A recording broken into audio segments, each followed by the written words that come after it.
નમસ્કાર, news for કાઠિયાવાડમાં આપનું હાર્દિક સ્વાગત છે. હું છું હિના. DFCCIL અત્યાધુનિક ઓપરેશન્સ કમાન્ડ સેન્ટર અને ન્યૂ સાણંદ કનેક્ટિવિટીનું પ્રદર્શન કરે છે. અમદાવાદ રેલવે મંત્રાલય હેઠળના જાહેર ક્ષેત્રના ઉપક્રમ dedicated freight corridor corporation of India લિમિટેડે તેના અમદાવાદ યુનિટ હેઠળના કામોનું સંપૂર્ણ કમિશનિંગ જાહેર કર્યું છે, જે સ્વતંત્રતા પછીના ભારતના સૌથી મોટા રેલવે ઇન્ફ્રાસ્ટ્રક્ચર પ્રોજેક્ટમાં એક મહત્વપૂર્ણ સીમાચિહ્ન રૂપ છે. ઉત્તર પ્રદેશ, હરિયાણા, રાજસ્થાન, ગુજરાત અને મહારાષ્ટ્રમાં 1506 કિલોમીટર સુધી ફેલાયેલા વેસ્ટર્ન ડેડિકેટેડ ફ્રેટ કોરિડોર હવે અમદાવાદના સાબરમતી ખાતેના અત્યાધુનિક ઓપરેશનલ કંટ્રોલ સેન્ટર દ્વારા સંચાલિત અને મોનિટર કરવામાં આવે છે.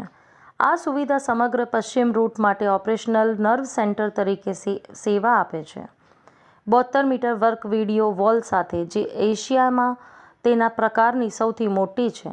કેન્દ્ર તમામ માલગાડી ટ્રેનો, ઓવરહેડ પાવર સિસ્ટમ્સ અને નેટવર્ક પર ટ્રેકની સ્થિતિનું રિયલ ટાઈમ મોનિટરિંગ સક્ષમ કરે છે.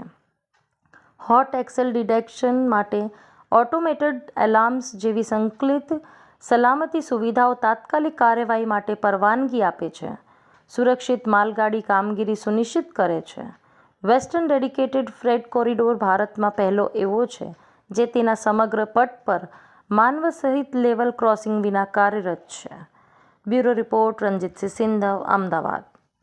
तो इसकी काफ़ी पहले हुई थी, लेकिन एक्चुअल में जो इसमें स्पीड पकड़ी है वो 2017 के बाद से इसमें स्पीड पकड़ी है और अभी तक 96% से अधिक का काम पूरा हो गया है और ये संभावना है कि दिसंबर तक हम पूरा काम कंप्लीट कर देंगे. डेडिकेटेड फ्रेट कॉरिडोर का ईस्टर्न का पार्ट पूरा हो चुका है. वेस्टर्न में जो लास्ट काम बचा है 102 किलोमीटर का, वो जल्दी खत्म हो जाएगा. तो ये कंट्रोल रूम की बात है, कंट्रोल रूम शुरू हुआ कितना टाइम? इस कंट्रोल रूम का मार्च में 2023 में शुरू हुआ था और इसको हमारे प्रधानमंत्री आदरणीय मोदी जी ने राष्ट्र को समर्पित किया था. ये अपने आप में मोस्ट मॉडर्न और स्टेट ऑफ आर्ट टेक्नोलॉजी से बनाया गया कंट्रोल रूम है. विश्व के बेहतरीन कंट्रोल रूम से एक है. इसमें हम पूरे वेस्टर्न डेडिकेट कॉरिडोर के सभी ट्रेनों की लाइव मॉनिटरिंग कर सकते हैं. ट्रेन्स की, उसके बाद सिग्नल्स की, जो ओवरहेड ट्रैक्शन है, सबकी मॉनिटरिंग यही हो जाती है. कनेक्टिविटी में कुछ नया है अभी? और अभी हमने एक नई चीज़ डेवलप करी है, वो सालन का कनेक्टिविटी है. एक ऐसी कनेक्टिविटी है जिसमें कि हमने रेलवे पे सरफेस क्रॉसिंग किए बिना हमने रेलवे के दोनों एंड को हमारे दोनों एंड जोड़ा है, 2 फ्लाईओवर और 4 सरफेस लाइन से. ये अपने आप में इंजीनियरिंग मार्वल है और इंडियन रेलवे का पहला इस टाइप का क्लोवर टाइप की कनेक्टिविटी है. इससे अर्थतंत्र को कितना